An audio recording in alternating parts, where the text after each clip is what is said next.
Thank you, sweetie.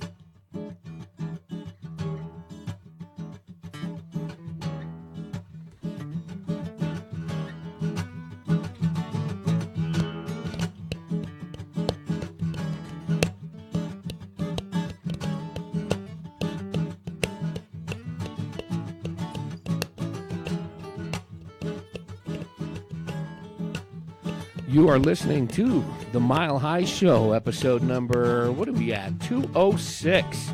Another special treat this week as we let Jim Sobo of the Howling Coyote Tour take over the microphone so he can talk with two of the hardest working and best musicians in the area, Mr. Leslie Earl, not a serial killer Lyman, and Dennis Bennett.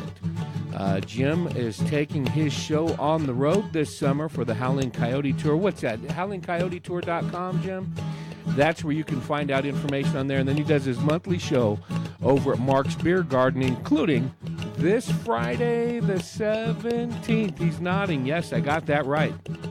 So you get to listen to an hour of conversation, a few songs by both Dennis Bennett and Leslie Earl Lyman, and that is them playing right now in the background. So now you know why I do this show, why I do this podcast, so I can sit down and hang out with great musicians like this. Sit back, it's a great conversation.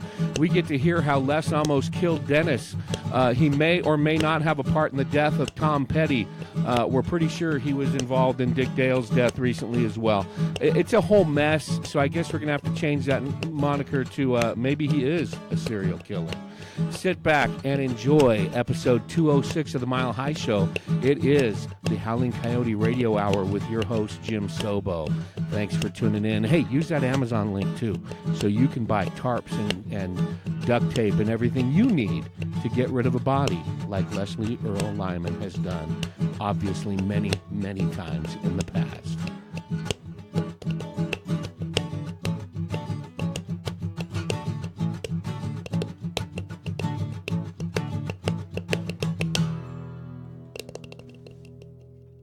Hello, welcome to the Howling Coyote Tour Radio Hour. This is Jim Sobo, and for those of you that are not familiar with the Howling Coyote Tour, it is, for the last 14 years, I have taken local singer-songwriters from the Arizona area to the San Francisco Bay each year and showcase them. We usually do about 7 shows, a little bit of radio, and hopefully get a little bit of press. And recently, with my dear friend Matt Santos, have been honored enough to be able to do the Howling Coyote Radio Hour on milehighshow.com. So if you want to know anything about the Howling Coyote Tour, just go to www.howlingcoyotetour.com and check it out. Now, in addition to doing the tour each year, I do a show here locally every month at Mark's Beer Garden here in Prescott, Arizona, or Prescott, Arizona, if you're a local. And we do the same thing. We showcase local artists. We have a show this Friday, the 17th of May, from 6 to 9 p.m. at Mark's Beer Garden. And we are going to be featuring Mr. Leslie Earl Lyman and Mr. Dennis Bennett. And I have both of them here tonight. Les, how you doing? You kind of already have introduced yourself, and so Les, if anyone does not know Les, he's been here in town probably about the same time as me, or maybe a little bit longer. Yeah, we've both been here a couple of decades. A couple of decades. First time I saw Les was with Rochester, which was a blues band that's here in town, and just a tremendous presence in our musical community. A tremendous enthusiast for local artists in the Southwest, and just wonderful influences. You have to hear him. He is soul, he is blues, he is rock and roll, he is country, he is everything. It's all mixed in there. It's just absolutely a wonderful experience. And then I have Mr. Dennis Bennett, and this is going to be a great interview because Dennis, we're gonna kind of be introducing ourselves to each other, and right off the bat, I'd like to ask, how did you get into music? I've seen you down at the shows, and I know that you as well are a tremendous music enthusiast and an audiophile. But tell me how you got introduced to your love of this art form. Well, it was my parents, just like everyone else. You know, they forced me into playing accordion when I was in 4th grade, I believe it was. So that was, God, 100 years ago. And started that. I ended up with a trumpet playing and got into the trumpet, the bands. I got into drum and bugle corps, bands. I was in all these marching things. What part of the country? This was all down in Southern California. My dad was a steel mill worker in Fontana, and so I was. I grew up a surfer brat, driving 50 miles every time I wanted to catch a wave, and but that was kind of where I was at, Fontana, and it was all just that type of stuff, American Legion, stuff like that. Never really had too much exposure to guitar at all back then. And then I had some friends in Ontario that were in a rock and roll band, and so I started hanging around with them and getting into it a little bit more. And it wasn't actually until I was 20 years old when I picked up my first guitar, and I picked it up in, believe it or not, in Spain. Yeah, I was traveling around. I was bumming around, hitchhiking around Europe for a year, and I got my hands on a Echo 12-string, and rough guitar to start on, but anyway, that was my first guitar. I started doing a bunch of campfire type songs, you know, cowboy chords, and I loved it. Played for quite a while. I ended up, I've got some really good friends in the business. A good buddy of mine, Dale Spalding, he's the lead man for Canned Heat now, and got a few other guys that are the pros in the business that used to hang around with me, and we'd jam all the time, and it was a lot of fun. But again, it was pretty small stuff. But with me, I got into business, and I actually put the guitar down for 30 years. I just set it under the bed and never picked it up again. And it wasn't until actually this area it got me started. It was back in 2008, and my son had become engaged to this lady. Who, her and her 2 brothers owned a huge ranch up at the top of Williamson Valley. It was called YOLO Ranch. Probably a lot of locals know it. And but anyway, they were up there, and I went up there to meet the in-laws, you might say, the future in-laws. And my daughter, who's a Broadway performer, singer, artist extraordinaire, she also came out from New York City and brought her guitar. And so sitting around one night, I pulled it out of her case, and I just started banging on it. And she says, she told me something, just stayed with me. She just said, so Dennis, how come you gave up guitar? And I said, well, you know, business and all of that. And then she says, well, why don't you play again? When are you going to play again? And I said, well, when I retire. And then she just looked at me and said, well, when is that? You know, because I was workaholic pretty much. And so all the way home, that's all I could think about. You know, it's like, why did I have that guitar under the bed? And so I pulled it out, found out it was a POS guitar, and needed a little bit of improvement there. I had a buddy that had just moved in across the street, and he was a guitar player, and I said, hey, help me go find a new acoustic. And so that's how it all kind of started again, and that was back in about, 2009, I guess, about 10 years. 10 years ago, yeah. Wow. Yeah, so. Yeah, and what was the beach that you used to go to? I was a San Clemente brat. Okay. There was T Street, Trafalgar Street, and right down from the pier. And so that was our, back in those days, all the surfers, they had their own little spot, the click. And if you couldn't go to the other guy's beach because you'd get your butt kicked, you know, and so that was our street, T Street. And then I spent a lot of time sneaking in down at the Marine Base down below San Onofre and doing a lot of surfing down there. And then, but I surfed for a lot of years, all up and down California. When you write these days, what do you draw from? Do you draw from some of those memories, or what? Well, I wish I could. I very truthfully, I've been struggling with songwriting, so I can't really comment too much on that personally. You know, I'm pretty much a cover artist at this point, and have been for years. And although I've been in bands with some really good original material, I really like that. And I've been in a lot of various bands too, which for me, it's like whenever I can get into something different, it's I'm learning something new, and pretty cool. So, yeah, that's it. I met this guy over here, Lester. I have to say, You got to tell the story, man. Yeah. You have to tell the story. yeah. So anyway, we were Brick and Bones then. Yeah, It was Brick and Bones, right? Which So is now the old Rickety Cricket. Yeah, which used to be Coyote Joe's and all of that. But that was about the era I came into town 4 years ago, and so Les was sitting in and he was filling in and he was subbing for Garth Rollins. No, Garrett Rollins. Yeah, excuse me, Sorry, Garrett Rollins. Garrett. Yeah, and. I like Garth better. It's Yeah. I'm an old man. I got a bad memory. But anyway, so Les was cool. He gave me about a half-hour setup on stage, and everything was really good, and I was having a lot of fun. And I stepped off stage to pay my tab, and we were on the back, out on the outside, and all of a sudden my world just changed. And my wife looked at me and says, "What is wrong with you?" And I said, "I got to sit down." So I went over and sat down and started sweating profusely, and lo and behold, I was having a heart attack. God. And so I pick up my guitar case. I told my wife, I said, drive me to the hospital right now. And she says, let's get an ambulance. No time. Let's go. And so I'm walking out the thing, and Leslie's walking down the stairs from the can, I guess, and he says, where are you going, dude? You know, and I said, I'm sorry, I got to leave. I'll talk to you later. So then immediately he thought I was a chump. You know, he said, I didn't think you were a chump. I thought I'd offended you somehow. You know, I was like because like the crowd loved you. The crowd, let's stick around, man. I'll get you because it was a short. There was not a lot of people there that night. And I was like, dude, get back up and play. You're really good.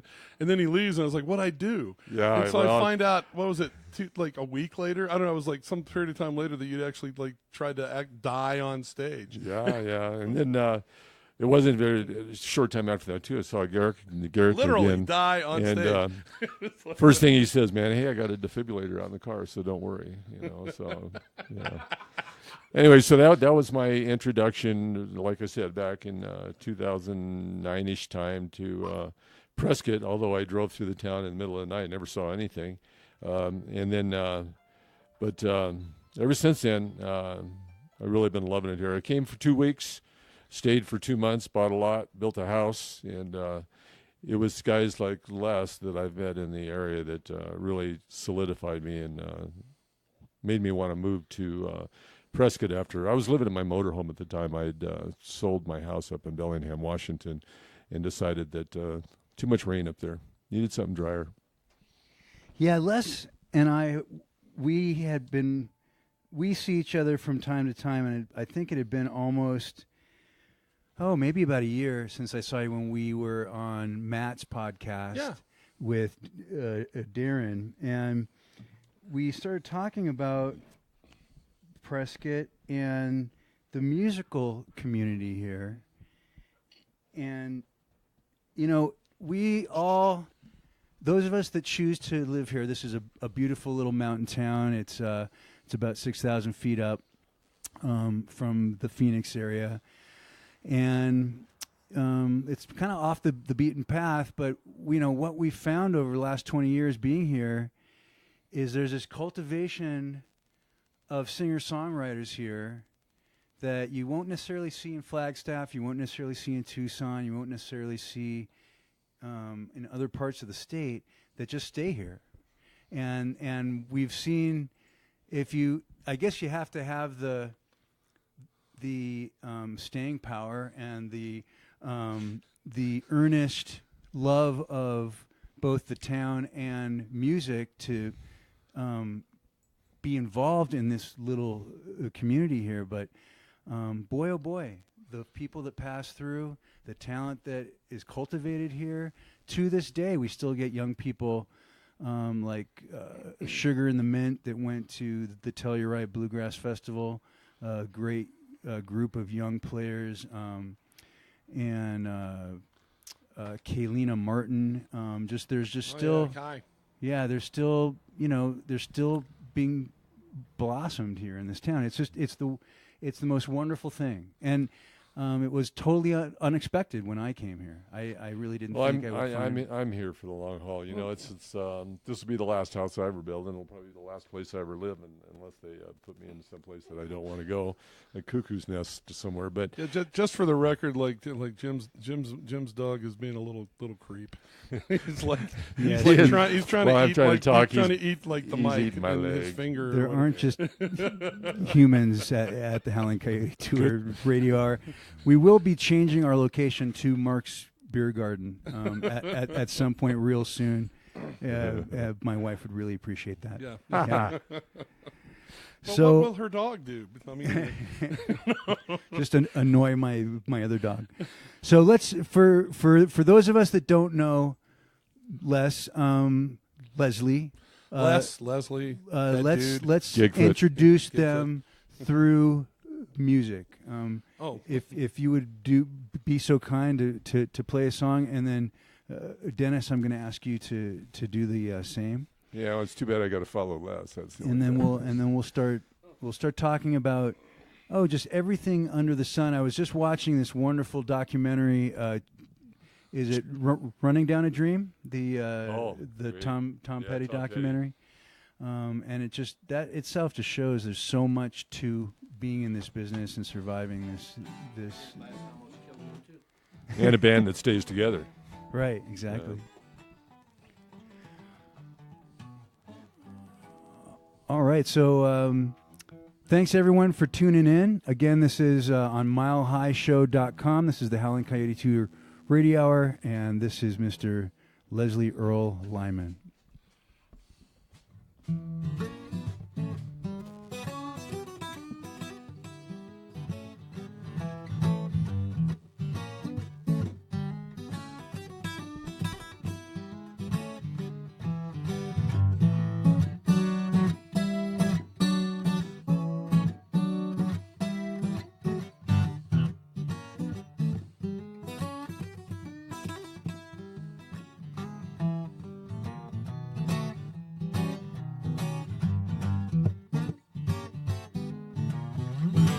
I woke up this morning, I was all alone.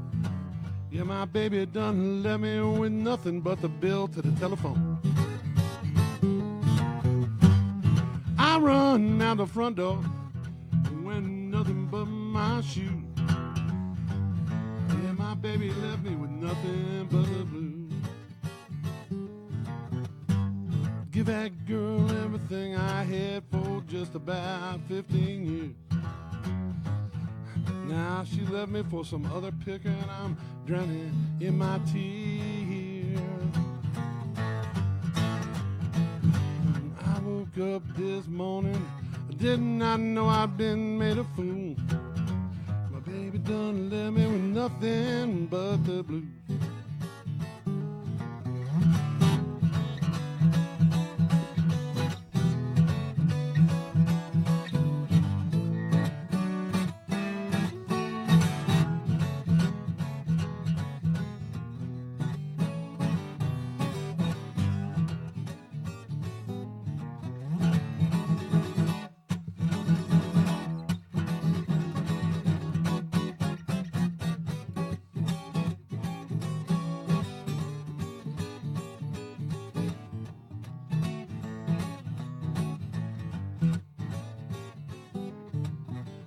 Give that girl everything I had for just about 15 years.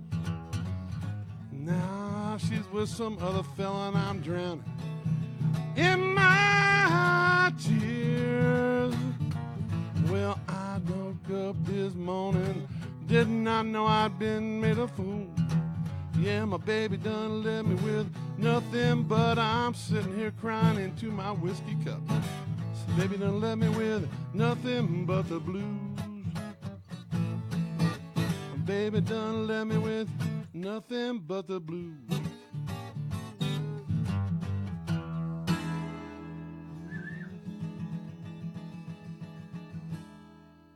All right.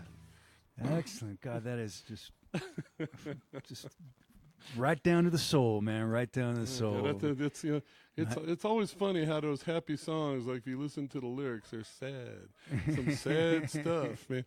You wake up and all your stuff's gone. It's like, how drunk were you when you went to sleep? I don't know. I don't know. I wrote this song, so I should know, right? So. Yeah. So just like I said, you can just hear it all there, people. You can just hear it all.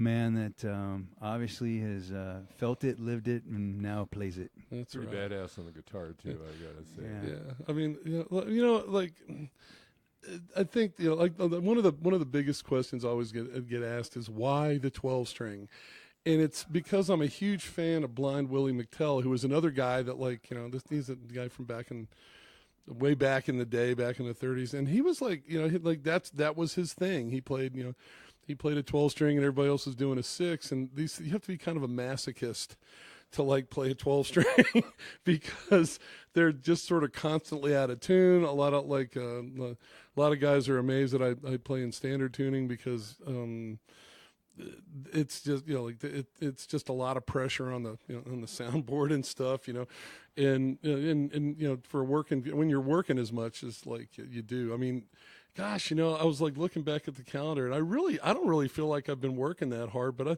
think I've played this thing somewhere about 3 times a week for the last 2 years. So, I'm like, well, how'd that happen?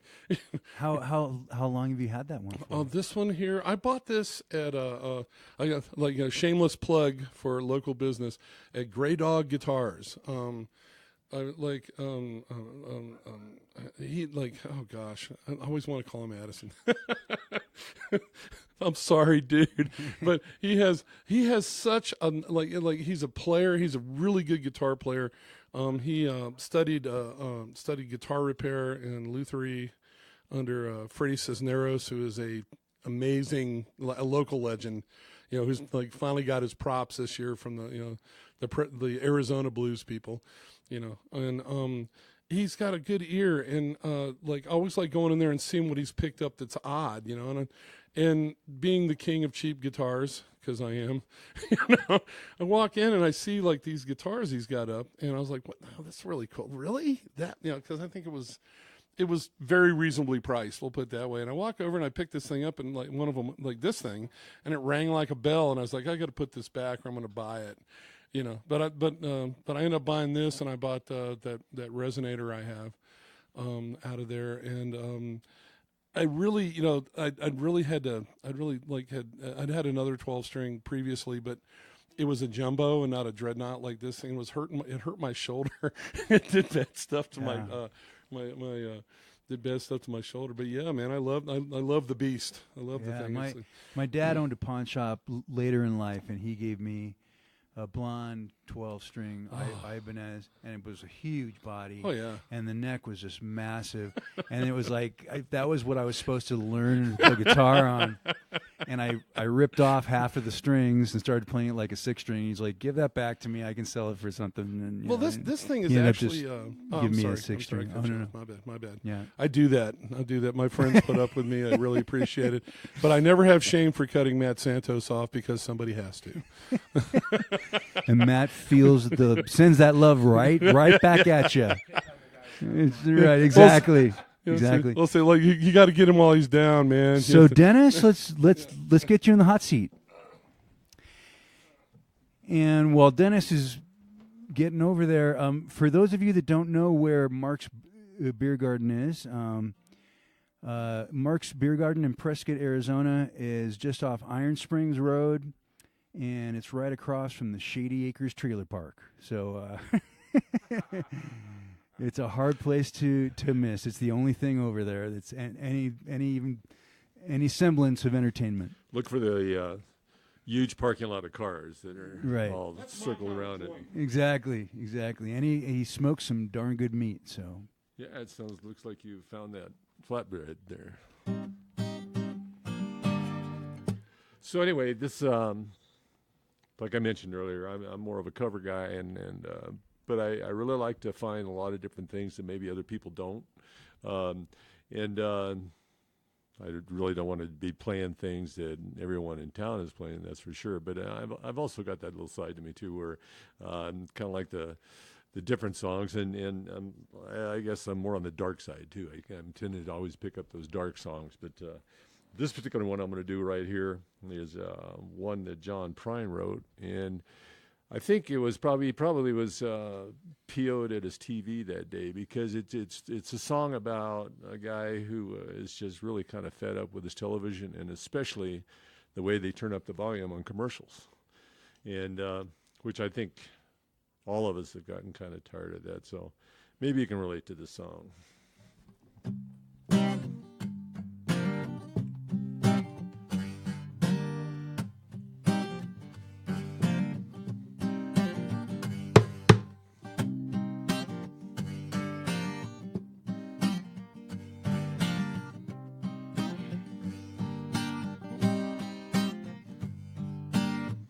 I don't want your big French fry.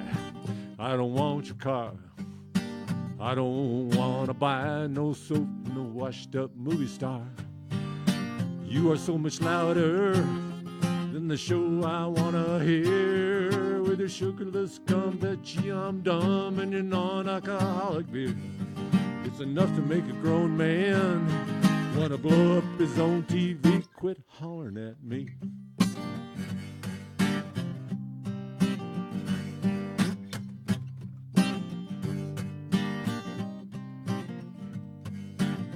I heard you the first time, I heard myself say, seems like that little woman's getting bigger every day.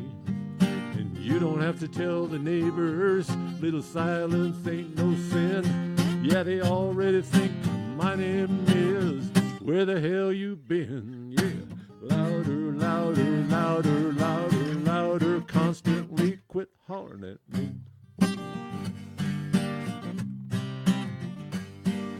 Whoa, whoa, whoa, whoa, whoa, whoa, sweet serenity.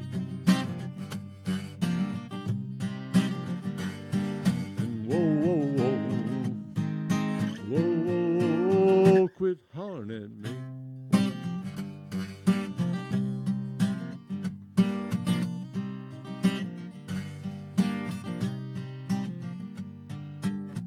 Ain't it great at the end of day when there ain't no sounds around?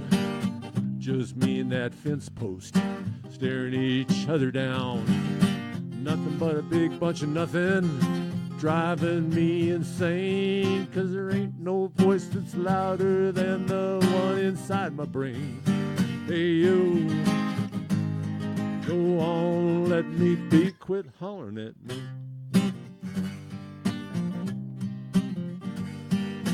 Whoa, whoa, whoa, whoa, whoa, whoa, whoa, sweet serenity.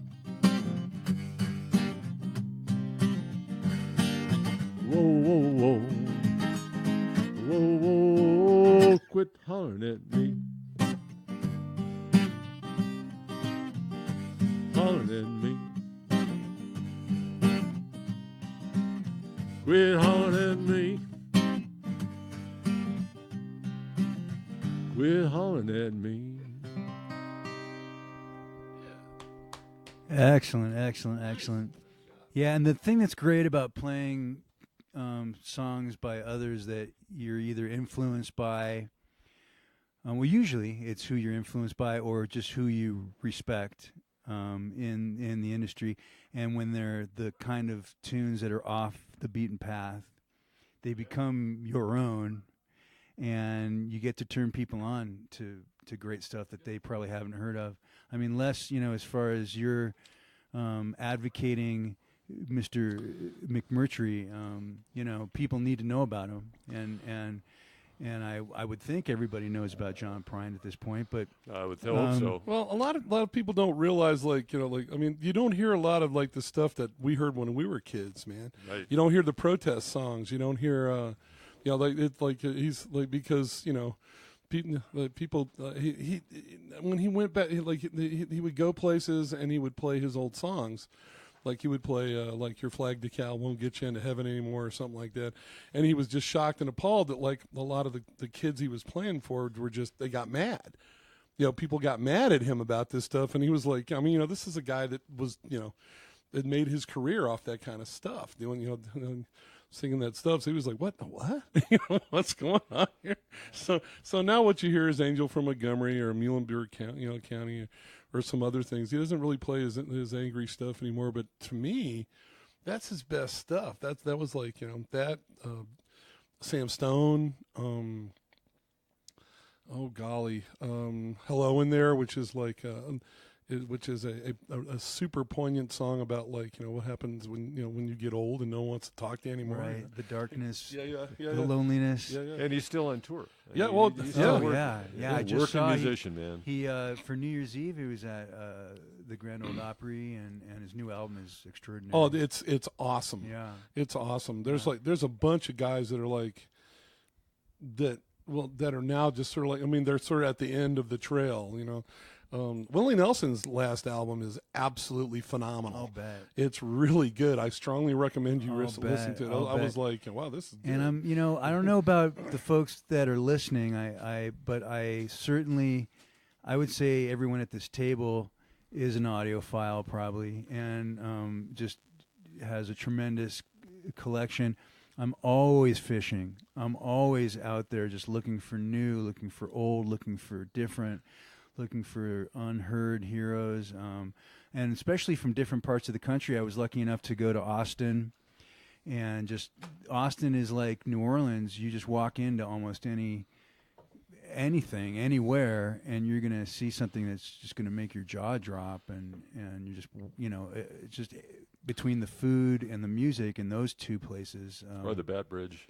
Yeah, right. Yeah. I mean, and it's not even, and Austin really is it's a shell of itself. Yeah, it's a shell of itself from what it like where it really got its reputation. Right, right. It's like it's going San Francisco. Yeah, it's very expensive.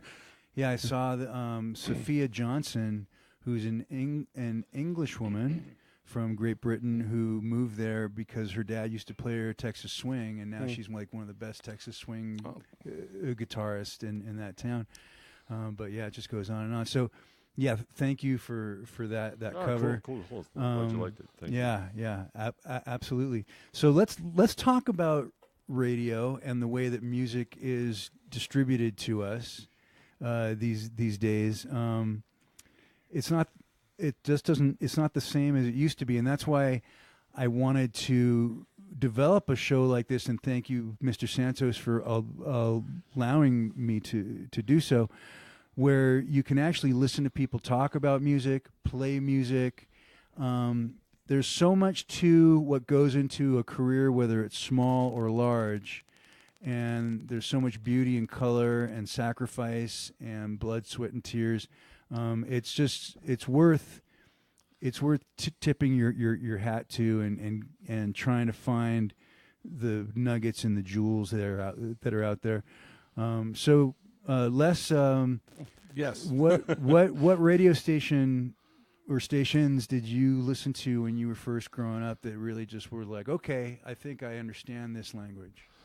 Oh wow! Like you're asking you to remember those brain cells have been gone for, they've been gone forever. Well, I came into Americana music later on in life. I mean, I really started off. I think the one I listened to the most when I was like a kid growing up in Northern Virginia was DC 101, and that when I was in high school, man, Howard Stern was the morning guy.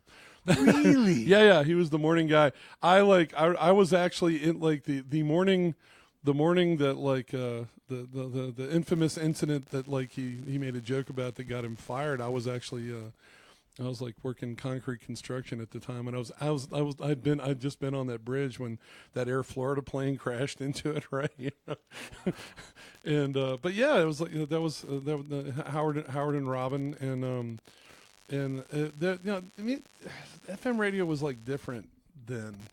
FM radio was different then. It was music was different then. I mean, there's Skinner was pop music. You know what I'm saying? Right.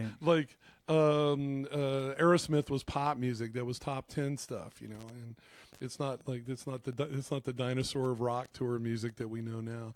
But, that's why I love these stories, especially from different parts of the country, is that they're listening to stuff that, just like you're saying, we're getting fed kind of the mainstream, the commercial stream. Even, you know, I listen to AM radio. That's what got me into it. Oh yeah.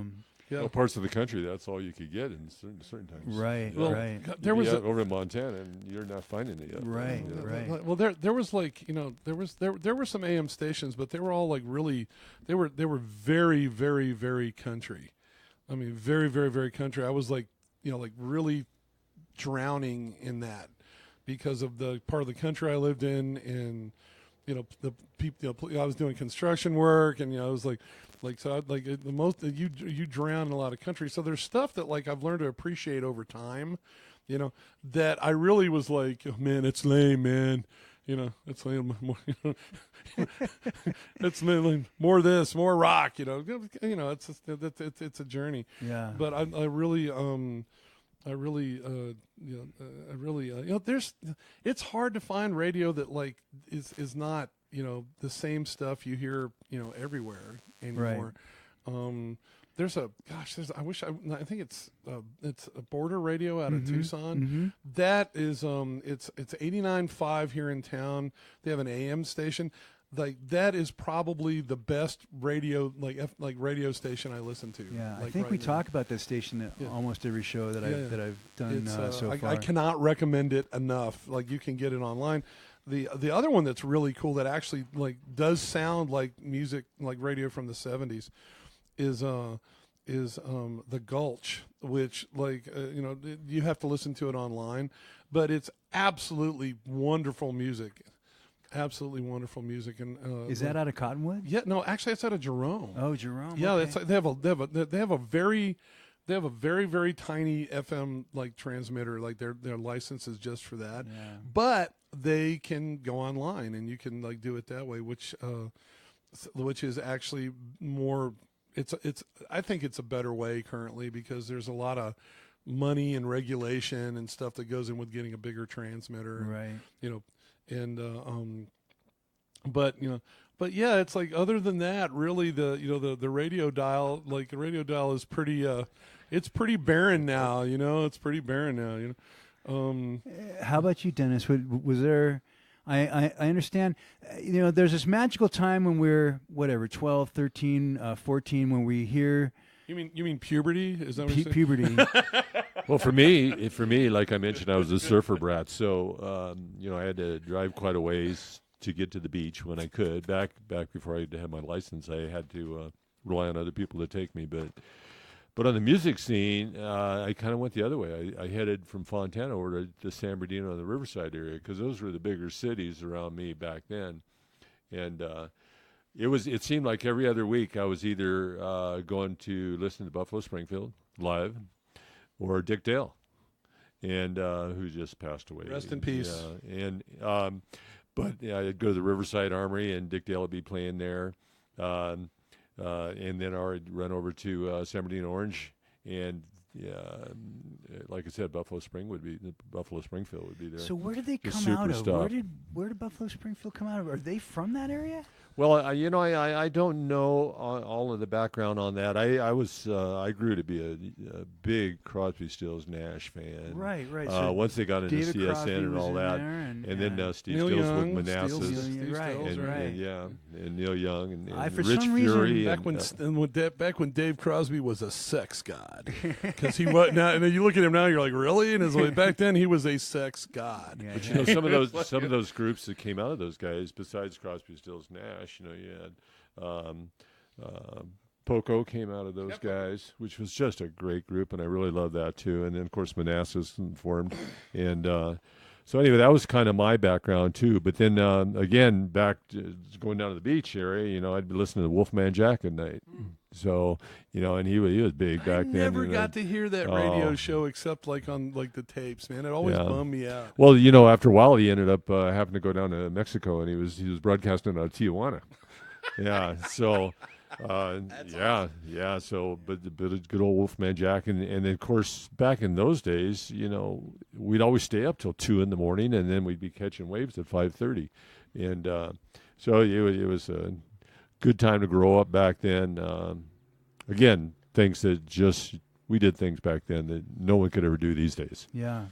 I had a gentleman sure. named Jim Ladd I used to listen to, and he's now on Sirius XM, but then that was KMET was the first station that he was on, and he was freeform FM, played what he wanted, and a lot of long songs, and he got he probably got fired from a couple of stations for doing so, but. So these days, the reason why I bring up this conversation at each show is how do we digest our music these days? How do we assimilate our music? Where do we get it? How do we listen to it? We used to save up for 45s and albums and couldn't wait till they came out, and so it's a different community now. And I don't even have CD players anymore, man. Right. I was like trying to I was trying to give somebody a CD. Like I think it was Dan Shaw, maybe, I think I was trying to give him a CD. He's like, I have no way to play it. Right. It's like, Can I stream this? Yeah, it's like everything, everybody listens to it on, like, our little, mobile devices now, man. Yeah. For me, Pandora is kind of my way I go now. I build my own stations, and that's what I like to listen to, and so I'm just flipping through those stations myself. And, It's bad, though, because you don't get to discover new. It's really... It's really right. It's really exactly. Well, there's no liner notes and like right. that. The other things we used to do with the album covers, very important things, So yeah, I know. Right, exactly. Roll the big doobie on it, man. Right, seed stems, right? Like shake that stuff out, or and other things. But yeah, it's like. It's like it's really sort of like sort of went from being, and it's just been the last, I think, 10 years or something like that, like where it's like all of a sudden it's spoon fed again. It's like this is what you get to listen to unless you have money for a record player, or if you're. I mean, I find I know you do too, but we find unique and new music, but I aggressively look for it. Oh yes, you have to. Yeah, I aggressively you have look to. for it. And for those of you that are listening, support local artists, support local venues. Yes, Go out and see live music. That is where you're going to find up and coming artists. That's where you're going to find people who have influences that you've never heard about, and they will turn you on to other artists that they're into. And there's a lifeline, a streamline of consciousness out there when you go out and you check out live buy music. The merch, put money in the tip jar. Exactly. Don't be afraid to pay like a reasonable cover charge to hear a band, because really the venues don't really have any money.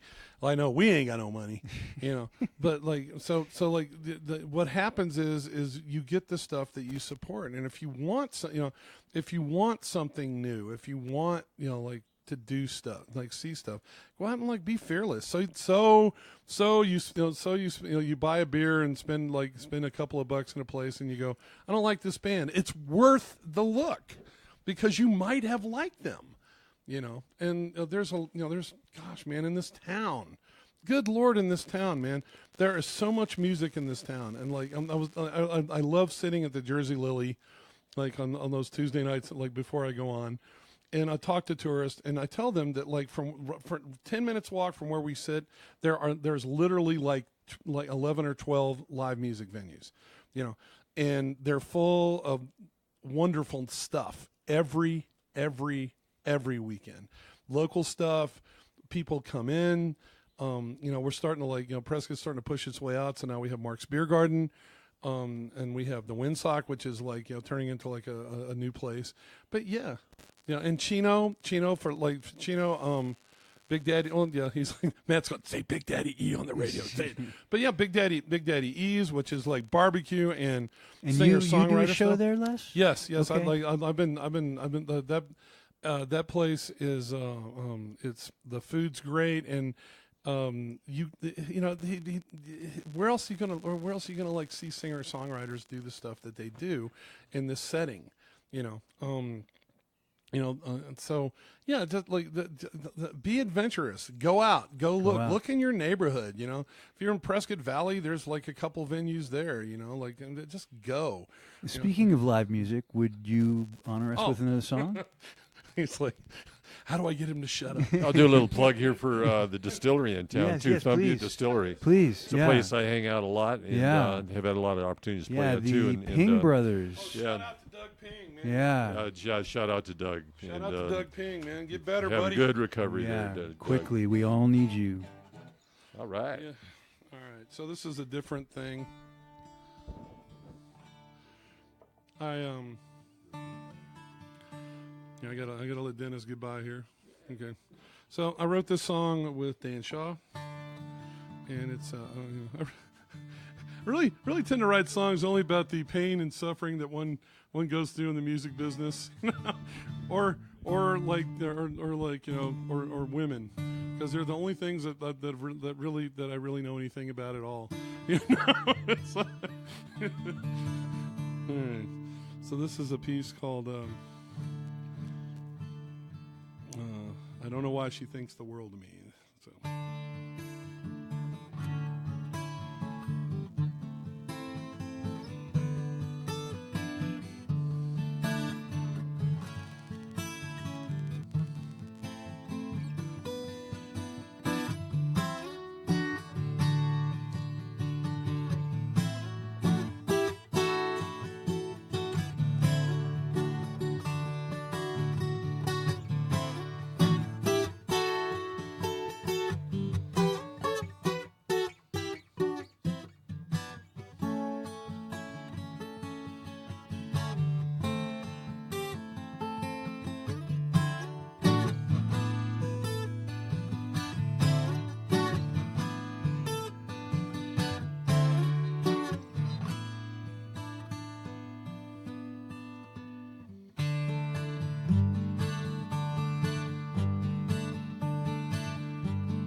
Chairs are my biggest fans in Arizona. I sing stacked up bar stools in Tennessee. Some damn fool tried to steal my accent, Texarkana. I broke his nose and paid a lawyer's fee. Washed up in my driveway late November, cold and tired and broken, hungry. She met me at the front door with loving. Don't know why she thinks the world of me. No, I don't know why she thinks the world of me. Yeah, I bring my guitar to the bed. She rolls her eyes and shakes her head. Well, I write my songs and she listens to them. Tells me I got it wrong. Yeah, I got it wrong.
Spent the winter writing songs and making money.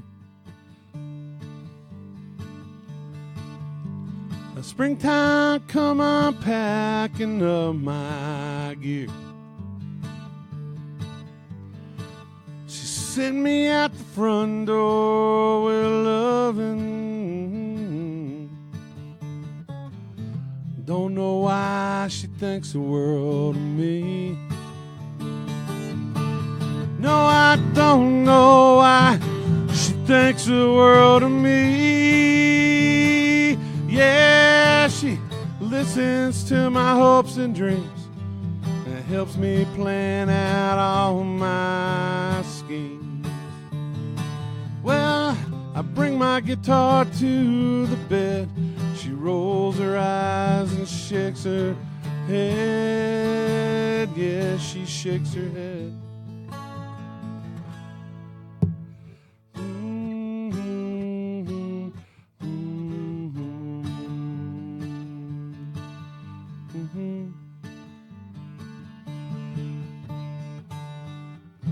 Yeah, the chairs are my biggest fans in Arizona.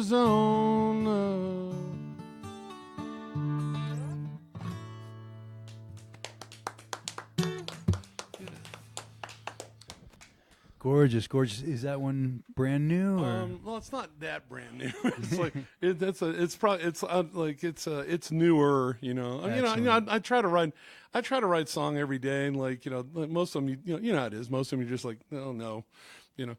But that one really, that one really had a good, it has a good feel to it, and it's the truth. You know, like a lot of us guys, we like when we you grow up, you get married, right, and much like Jim's wife is letting us use the living room, like she's laughing. She heard that.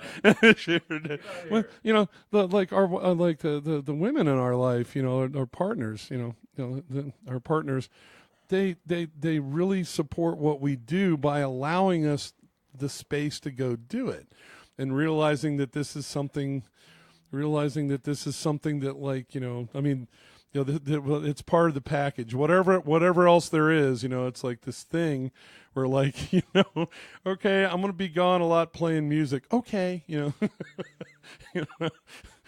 it's fine. It'll be fine. You're gonna come home, right? Yeah, it'll be fine. But yeah, it's like I think it's really that. It's about that. It's a salute to the women. Yeah, the women to put up with us. Beautiful, beautiful song. Well, Dennis, it is now your turn to get into the hot seat, sir. And while the adjustments are being made, again, this Friday, the 17th of May, from 6 to 9 p.m., I'll be featuring Mr. Dennis Bennett and Mr. Leslie Earl Lyman at Mark's Beer Garden from 6 to 9 p.m. And please do come down. It'll be such a great time, and they've got some great smoked meat, some great people down there. And I think you'll find it to be a little slice of heaven. While we're talking about wives, I want to give a big shout out to my beautiful wife too, Joyce. And just like Les says, she has made changes in her life to accommodate my love for music too. So you find a woman like that, you gotta hold on to her. And we're going on 37 years, so I'm very, very lucky with that too. So Congratulations. This song here, I ran into this cat up in Alberta, up in Calgary, and I was walking around. I was working up there for a spell up there too, and I was in the oil business, but came into this club, and then I met this guy named Dave McCann, and I went, wow, this guy, I've never heard of him, and really liked his music, and he gave me one of his albums, Dave McCann and the Firehearts. You ever get a chance to call this guy up online and listen to some of his work, really, really like it. And much like we were talking about earlier, and Les mentioned too, Americana music's a little bit more, it's newer to me also, because I was raised as a hippie, long-haired hippie, lived in a commune and all that stuff. And so that's where I was from. A lot of San Francisco music and a lot of from that. And then, but meeting friends, had a bandmate from Montana. He introduced me to country, and And since I've been in this town, I've been introduced more to Americana and really appreciated it too, and found out that there was a lot of stuff I knew before that really fell into that venue. Anyway, so this particular song is about a musician and his struggles on the road and what he's going to do and going from town to town and how it's going to work out for him. It's called Unfamiliar Ground.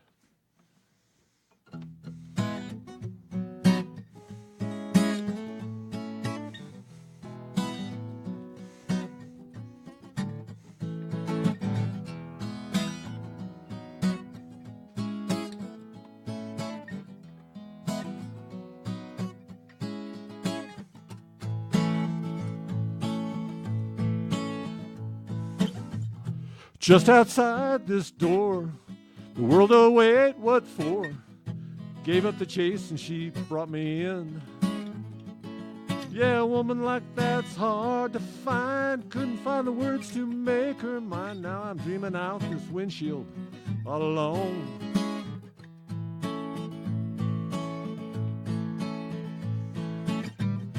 Everybody wanna make a killing this time around. I just want to find some friends on unfamiliar ground. Broken-hearted angels throwing pennies at my feet. I just gotta be somewhere. Gotta be somewhere. I ain't breathed before.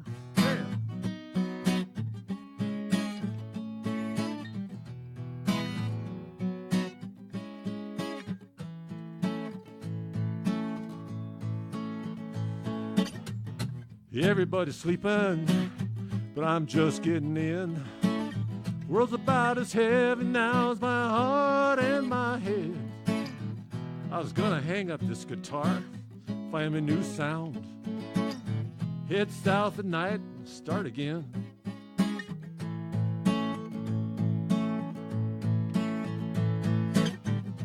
Everybody wanna make a killing this time around. I just want to find some friends on unfamiliar ground. And broken-hearted angels throwing pennies at my feet. I just gotta be somewhere. Gotta be somewhere. I ain't breathed before.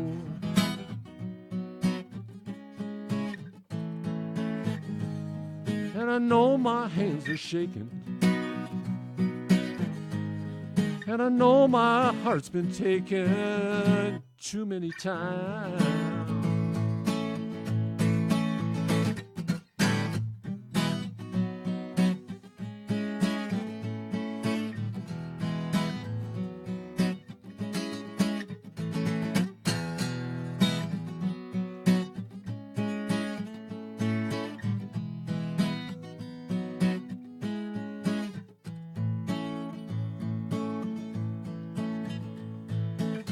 Well, I lost sight of life.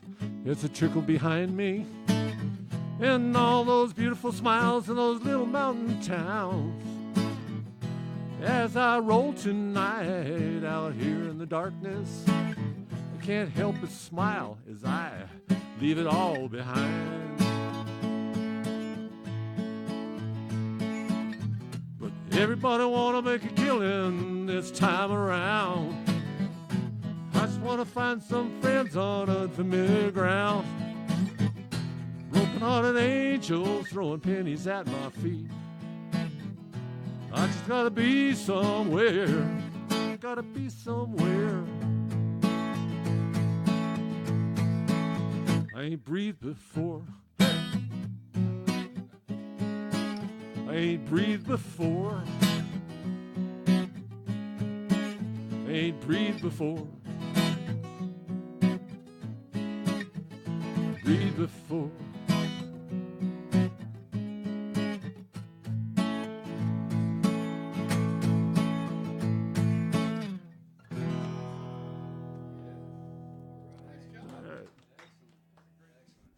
Excellent. Yes, the ladies in our lives. Yes.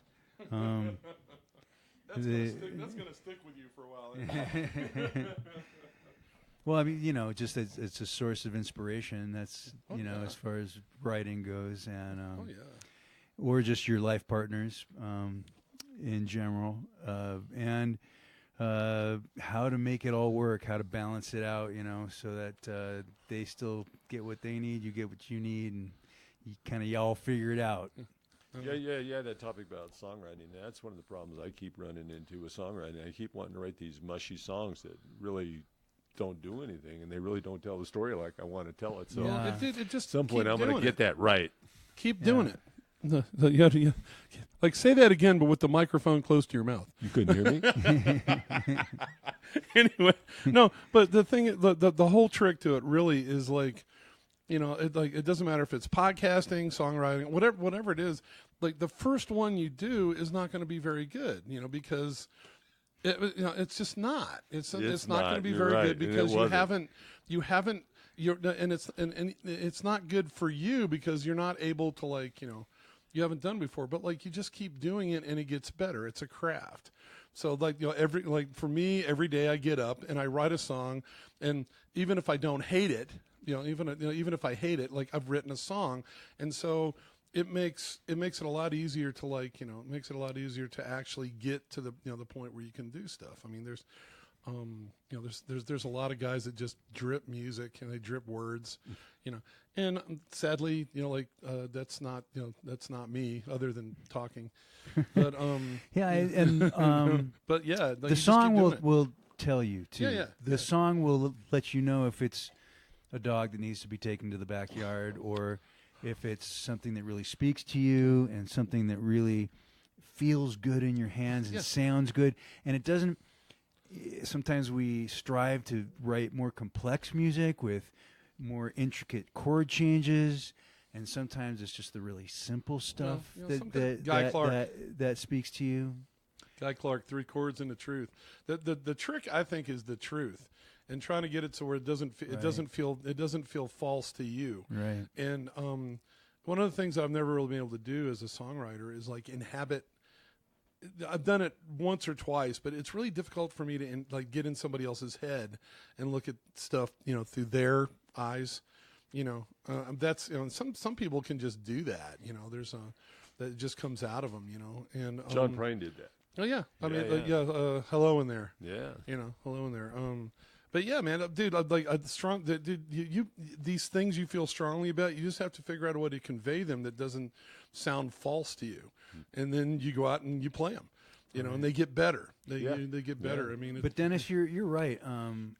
Writing a love song that's now, you should never start there. Yeah, well, really? I'm going to sit down and write a love song. At that detour sign right now. Because the songs, they become love songs, but not because they're love songs. They become love songs because they keep speaking to you, and the inferences and the ways that they approach. It doesn't have to be the love of your partner. It could be the love of life. It could be it's just it comes through. But to sit down often and say I'm going to write a love song usually doesn't turn out not unless well. You're like Rodney Crowell or or I mean pick a great songwriter. I mean those guys. I think I'll write a love song, and then you're like, dude, how did you do that? Yeah.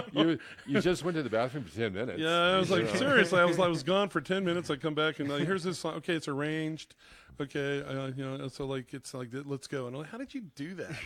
Because I have to have this really serious. I have to write it and I have to play it out for a year. Yeah. And I think the different times in your life, and what your concentration is and what your stream of consciousness is at that moment. If you're open to being an artist and open to just letting your guard drop and letting it happen naturally. Oh yeah. And truthfully, when we're younger, we have the talent to be really enthusiastic about certain things and certain songwriting concepts, and stuff just kind of runs through us a little bit without having to think about it quite as much. And then as we get older, we might think about it too much, and then we don't. So there's maybe there's no perfect time. Sure. There's no perfect approach. Every songwriter, I'm sure, comes at it in a different way. Yeah, you have to face your demons. You have to you have to go in there and look at what's bugging you, and then be and talk about it, because that'll be true, and it'll be something that when it comes out, it you sort of make yourself vulnerable, and that's really I think it's the hardest thing that I've had to learn how to do, is get in front of an audience, and then write a song or play a song that's say about my wife's cancer survivorship, right? And just go and really feel it, and project that, and be okay with being having a hard time speaking afterwards and stuff. It's really hard. It's easy to get in front of people and be and kind of be funny and make people laugh. It's difficult to get in front of people and go, this is my agony. This is my grief. This is my addiction. This is my, it's very, very hard, because it's not stuff you share, you know, and that's, almost all the guys that we they do that, they do that. They're and it's remarkably hard to do, it's hi, I'm really upset about, I'm not just upset, but I think agony is probably the best word. I'm in psychic agony. When we put together sets of music, though, we kind of need to have it all in there, right? Yeah, you can't just bum people out all night. But exactly. And those upbeat songs too. If you approach them in a soulful way, it's it's all will lend itself to each other. You have to people don't want to, you want people to not want to commit suicide when you're done.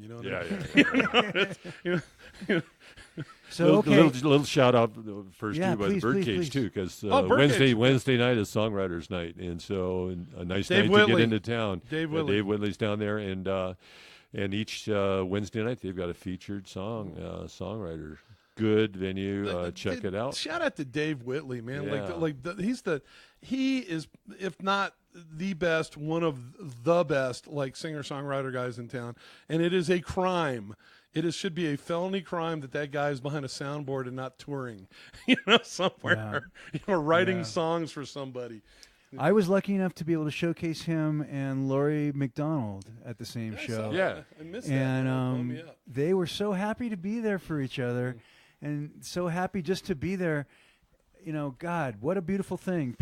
Two people so extraordinarily talented that have been in the community of music, whether it's here or other parts of the country, for the last 30 years, probably longer than us, and we've been here long enough to where and just so generous and kind. And I have to say, I've met some famous people, and the ones that are truly kind and just really humble about their craft, you hear it in their music, in their musicianship.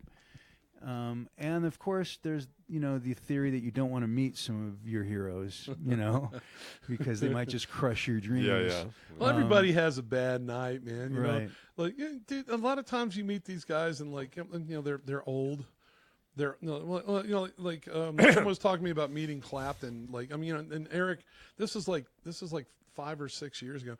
Eric is he's an old guy. He's had substance problems, a lot of and he's touring, and he probably, as an old guy, I can't even imagine what his life is like touring, because you got to get up and I'm going to stand and play guitar for right. 2 hours and then get in a bus and go again. And my knees hurt. And my knees hurt, and he was a little I don't less think than generous, because he was kind of short with them. And they were they were hurt, and I was like, dude, just he's the guy. Right. Shake his hand, get some of the mojo, man. Be happy. I don't think a lot of people in general that aren't musicians but lovers of music understand what it takes to have a life in music and have a career in music. It is a tremendous sacrifice of relations, of your mental state of mind, of if you have one, if you have it, right, of the business of music, which is an oxymoron in itself. There's art, music the and there's the art. business of music. Right, too. and so just here's props to all the people that we admire, all the great singer-songwriters out there that are the architects of what it is that we love and appreciate today. And the people in this town busting their butts doing the same thing. Well, right. we do it because, like, I don't like. I can't speak for anybody else, but pretty much basically, I have to do this. I have to. I know you have to do this. Dennis has to do this. Almost everybody you talk to, like, you this is what we do. We get out of bed and we go play music, and we get up and we go to the open mics, and we get up and we write songs, and we get up and and play to chairs and stuff, or not, or like big rooms. No, or whatever, we have we to. do. We feel compelled. It's part of the air that we breathe. Now, would someone like to play some outro music for Mr. Santos? And we'll go ahead and wrap up this. I even forget which episode this is. I believe this is our 4th. It could be our 5th of the Howling Coyote Tour Radio Hour. 206 overall, and I think it is your 4th. Excellent. So, Mr. Leslie Earl Lyman and Mr. Dennis Bennett, this Friday, the 17th of May, 2019, at Mark's Beer Garden in Prescott, Arizona, from 6 to 9 p.m. Come on down.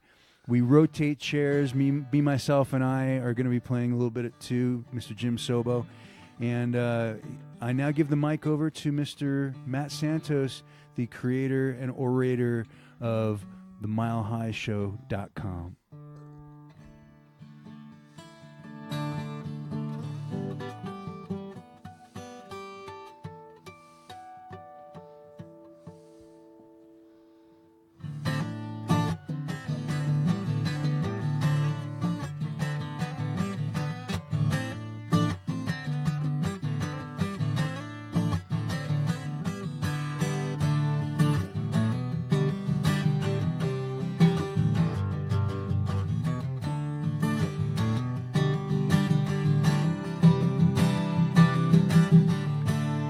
Late at night, stage doors shut tight. Rain pours down on Whiskey Road. Rolls off the roof down to the sidewalk. The gutter overflows. All the debris from last night's insanity. There goes a rose wrapped in someone's sexual drink on its way down to the sewer. Ouch, the irony.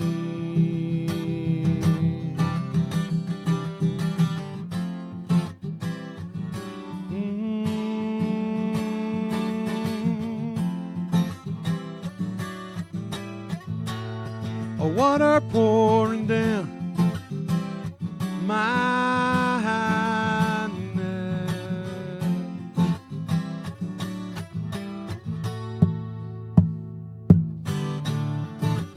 Ought to be getting the hell out of here. My woman waits for me in a bed that's warm and dry, and I didn't even want to come out and work this old guitar tonight, not this rainy night. But the sound of rain on 150-year-old bricks has touched something in my weary soul, and I look straight up at the sky, watch the water fall.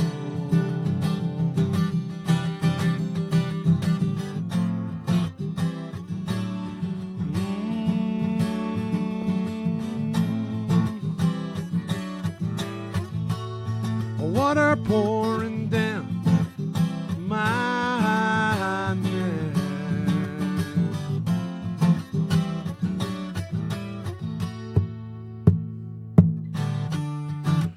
Yeah, lately things have been moving so fast I can't seem to catch my breath. to slow down and get all this garbage out of my head.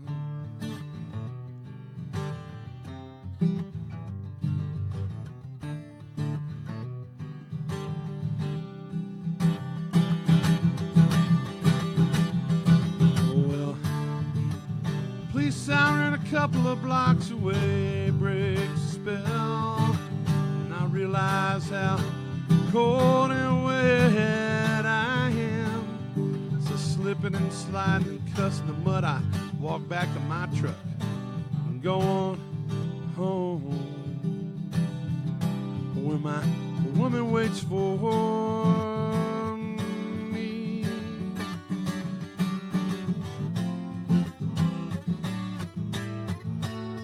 Water pouring down my neck.